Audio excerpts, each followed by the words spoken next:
Hi friends, welcome back to my YouTube channel. ನಾನಿವತ್ತು ದಂಟಿನ ಸೊಪ್ಪಿನ ಪಲ್ಯ ನಾನು ಯಾವ ಥರ ಮಾಡ್ತೀನಿ ಅಂತ ನಿಮ್ಮ ಜೊತೆ ಶೇರ್ ಮಾಡ್ಕೊಳ್ತಾ ಇದ್ದೀನಿ. ಅನ್ನ ಸಾಂಬಾರು ಜೊತೆ ಸೈಡ್ಗೆ ತಿನ್ನೋದಕ್ಕೆ ಮತ್ತು ಅನ್ನ ರಸಮ್ ಜೊತೆ ತುಂಬ ಚೆನ್ನಾಗಿರುತ್ತೆ. ಬನ್ನಿ ಯಾವ ಥರ ಮಾಡೋದಂತ ನೋಡೋಣ.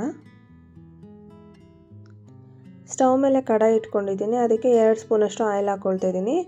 ನಾನು ಆಯಿಲ್ ಜಾಸ್ತಿ ಯೂಸ್ ಮಾಡೋದಿಲ್ಲ, ನೀವು ಬೇಕಂದರೆ ಇನ್ನೊಂದು 2 ಸ್ಪೂನ್ ಸೇರಿಸ್ಕೊಳ್ಬೋದು. ಸಾಸಿವೆ ಹಾಕ್ಕೊಳ್ತಾ ಇದ್ದೀನಿ.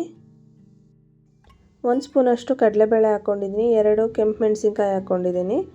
ಮತ್ತು ಇದ್ರ ಜೊತೆಗೇ 1 ಫುಲ್ ಬೆಳ್ಳುಳ್ಳಿನ ಸಿಪ್ಪೆ ಸುಲಿದು ಹಾಕ್ಕೊಂಡಿದ್ದೀನಿ. ಬೆಳ್ಳುಳ್ಳಿ ಜಾಸ್ತಿ ಹಾಕಿದಷ್ಟು ಸೊಪ್ಪಿನ ಪಲ್ಯ ತುಂಬ ಚೆನ್ನಾಗಿರುತ್ತೆ. ಸ್ವಲ್ಪ ಫ್ರೈ ಮಾಡಿಬಿಟ್ಟು ಒಂದು 10 to 20 ಸೆಕೆಂಡ್ಸ್ ಫ್ರೈ ಮಾಡಿದ್ರೆ ಸಾಕು. ಸ್ವಲ್ಪ ಕಡಲೆಬೇಳೆ ಕಲರ್ ಚೇಂಜ್ ಆಗೋವರೆಗೂ ಫ್ರೈ ಮಾಡಬೇಕು. ನೋಡಿ, ಇವಾಗ ಈರುಳ್ಳಿ ಸೇರಿಸ್ಕೊಳ್ಬೇಕು. ನಾನು 1 ಈರುಳ್ಳಿನ ಉದ್ದುದ ಕಟ್ ಮಾಡಿ ಇಟ್ಕೊಂಡಿದ್ದೀನಿ, ಅದನ್ನು ಸೇರಿಸ್ಕೊಳ್ತಾ ಇದ್ದೀನಿ. ಈರುಳ್ಳಿ ಸ್ವಲ್ಪ ಟ್ರಾನ್ಸ್ಪರೆಂಟ್ ಆಗೋವರೆಗೂ ಚೆನ್ನಾಗಿ ಫ್ರೈ ಮಾಡ್ಕೊಳ್ಬೇಕು. ದಂಟಿನ ಸೊಪ್ಪಿನ ಪಲ್ಯ ಯಾರ್ಯಾರಿಗೆ ಐರನ್ ಡಿಫಿಷಿಯನ್ಸಿ ಇರುತ್ತೆ ಅವರಿಗೆ ತುಂಬ ಒಳ್ಳೆಯದು. ವೈಟಮಿನ್ ಡಿಫಿಷಿಯನ್ಸಿ ಇದ್ದರೆ ನೀವು ಕೂಡ ವೀಕ್ಲಿ ಥ್ರೈಸ್ ಆದರೂ ನೀವು ಕನ್ಸ್ಯೂಮ್ ಮಾಡ್ತಾ ಬನ್ನಿ. ನೀವು ಆರಾಮಾಗಿ ಬೇಗ ರಿಕವರ್ ಆಗೋಕ್ಕೆ ತುಂಬ ಹೆಲ್ಪ್ ಆಗುತ್ತೆ. ಇವಾಗ ಈರುಳ್ಳಿ ಚೆನ್ನಾಗಿ ಫ್ರೈ ಆಗಿದೆ. ಇವಾಗ ದಂಟಿನ ಸೊಪ್ಪನ್ನ ಚೆನ್ನಾಗಿ ವಾಶ್ ಮಾಡಿಬಿಟ್ಟು ಚಿಕ್ಕದಾಗಿ ಕಟ್ ಮಾಡಿ ಸೇರಿಸ್ಕೊಳ್ತಾ ಇದ್ದೀನಿ. ಇದು ದಂಟಿನ ಸೊಪ್ಪಲ್ಲಿ ಯಾವುದೇ ಸೊಪ್ಪಲ್ಲಾದರೂ ಅಷ್ಟೇ ತುಂಬ ಮಣ್ಣಿರುತ್ತೆ.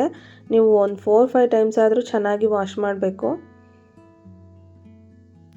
ಇವಾಗ ಚಿಕ್ಕದಾಗಿ ಕಟ್ ಮಾಡಿ ಸೇರಿಸ್ಕೊಂಡಿದ್ದೀನಿ. ದಂಟಿನ ಸೊಪ್ಪು ಸೇರಿಸುವಾಗ ದಂಟಿನಲ್ಲೇ ಜಾಸ್ತಿ ಟೇಸ್ಟ್ ಇರೋದು. ಎಷ್ಟೊಂದು ಜನ ಬರೀ ಲೀವ್ಸ್ ಮಾತ್ರ ಸಪ್ರೇಟ್ ಮಾಡಿಬಿಟ್ಟು ಅದನ್ನು ಮಾತ್ರ ಹಾಕ್ಕೊಳ್ತಾರೆ.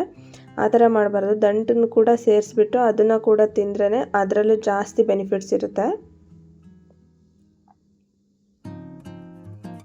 ನೋಡಿ, ಇವಾಗ ಸೇರಿಸ್ಕೊಂಡಿದ್ದೀನಿ. ಚೆನ್ನಾಗಿ ಎಲ್ಲನೂ ಮಿಕ್ಸ್ ಮಾಡಿಕೊಂಡು ಇದನ್ನು ಸ್ವಲ್ಪ ಫ್ರೈ ಮಾಡ್ಕೊಳ್ಬೇಕು.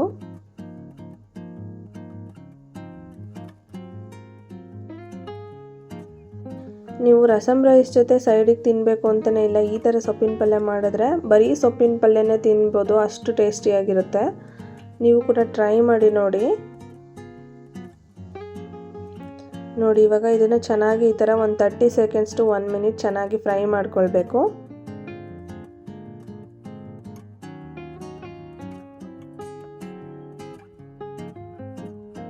ಫ್ರೈ ಮಾಡಿದ್ದೀನಿ. ಇವಾಗ ಉಪ್ಪು ಸೇರಿಸ್ಕೊಳ್ತಾ ಇದ್ದೀನಿ.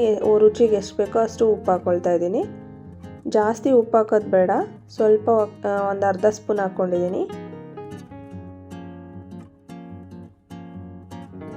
ನೋಡಿ, ಎಷ್ಟು ಬೇಗ ಎಷ್ಟೊಂದು ಸೊಪ್ಪಿತ್ತು, ಫ್ರೈ ಆಗೋ ಅಷ್ಟರಲ್ಲಿ ಲಾಸ್ಟಿಗೆ ಸ್ವಲ್ಪನೇ ಆಗೋಯ್ತು. ಇದೇ ಸೊಪ್ಪು ನೀವು ಎಷ್ಟು ತೊಗೊಂಡ್ರು ಅಷ್ಟೇ ಅದು ಚೆನ್ನಾಗಿ ಬೆಂದಮೇಲೆ ತುಂಬ ಕಡಿಮೆ ಆಗುತ್ತೆ. ಇವಾಗ ಲಿಡ್ ಕ್ಲೋಸ್ ಮಾಡಿ ಒಂದು 7 minutes ಬೇಯೋದಕ್ಕೆ ಬಿಟ್ಟಿದ್ದೆ. ನೋಡಿ, ಇವಾಗ ಚೆನ್ನಾಗಿ ಬೆಂದಿದೆ. ತುಂಬ ಬೇಗ ಬೆಂದ್ಕೊಳ್ಳುತ್ತೆ ಸೊಪ್ಪು. ಒಂದು 5 to 7 minutes ಬಿಟ್ಟರೆ ಸಾಕಾಗುತ್ತೆ. ಜಾಸ್ತಿ ಸೊಪ್ಪು ತೊಗೊಂಡಿದ್ದೀರ ಅಂದರೆ ಒಂದು 10 minutes ಬಿಟ್ಟರೆ ಸಾಕು. ಇವಾಗ ತೆಂಗಿನಕಾಯಿ ಸೇರಿಸ್ಕೊಳ್ತಾ ಇದ್ದೀನಿ. ಫ್ರೆಶ್ ತೆಂಗಿನಕಾಯಿ ಹಾಕೋದ್ರಿಂದ ಟೇಸ್ಟ್ ಎನ್ಹಾನ್ಸ್ ಆಗುತ್ತೆ ಸೊಪ್ಪಿನ ಪಲ್ಯಕ್ಕೆ. ತೆಂಗಿನಕಾಯಿ ಹಾಕಿದ್ಮೇಲೆ ಚೆನ್ನಾಗಿ ಫ್ರೈ ಮಾಡ್ಕೊಳ್ಬೇಕು. 1 minute ಆದರೂ ಫ್ರೈ ಮಾಡಬೇಕು, ಇಲ್ಲಾಂದರೆ ಬೇಗ ಪಲ್ಯ ಹಾಳಾಗ್ಬಿಡುತ್ತೆ ಹಸಿ ತೆಂಗಿನ ತುರಿ ಹಾಕೋದ್ರಿಂದ.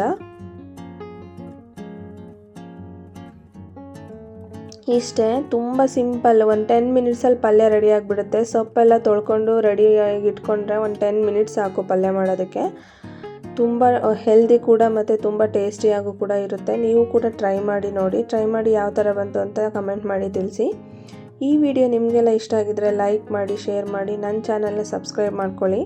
ಸಬ್ಸ್ಕ್ರೈಬ್ ಮಾಡ್ಕೊಳೋದ್ರಿಂದ ನಾನು ನೆಕ್ಸ್ಟ್ ಯಾವುದೇ ರೆಸಿಪಿ ಹಾಕಿದ್ರೂ ಮಿಸ್ ಮಾಡದೆ ನೋಡ್ಬೋದು. Thanks for watching.